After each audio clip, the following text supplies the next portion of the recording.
guys! Big love sa ating lahat. Ngayon guys, meron akong lulutuin. Of course, nagready ako ng mantika sa kawali.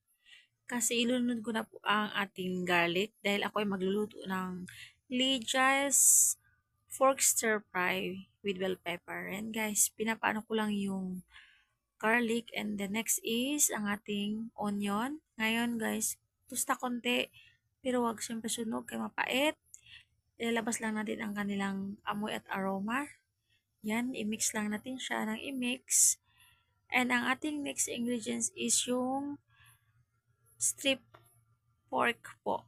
Yan, nilulunod ko na po siya guys. Ayan po yung ingredients nakalagay po dyan sa ating screen para po hindi na kayo magtatanong. Ayan guys, haluin lang natin guys. Unang-una guys, itong pork na to ay mayroon na po siyang mixture na bell pepper. Sorry po, black pepper pala and salt. And konting magic syrup para may lasa po siya. And hinalo ko lang po siya. And of course, the next is ang ating oyster sauce po. Ayan o, nandyan po yung mga next ingredients po niya. So, bahala na kayo magbasa guys. And then, of course, ihalo natin siya. Ayan, hinalo natin siya guys para po ma-mix lahat po sa ating karne.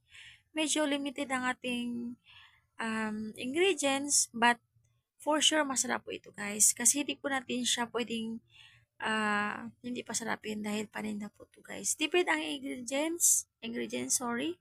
And of course, lalasahan po natin siya guys ng maayos. Next is si soy sauce po. Tansya lang aking ginawa, pero kung talagang gusto niyo ng measurement, 1 tablespoon, try nyo. Then, i-taste nyo po siya after yung i-mix. Kung talagang kailangan pa, so, dagdagan nyo po siya konti ng half tablespoon po soy sauce. And the next is yung bell pepper and the sili pong jalapeno. Of course, sariling menu ko to. So, ako ang mag-decide kung ano ang ilalagay ko. Kaya nga may Lydia char lang po, guys. Siyempre, kanya-kanya tayong menu, guys. Huwag nating gayahin lahat. Siyempre, nanonood ako nito bago ko siya linuluto, pero may dinadagdag akong menu.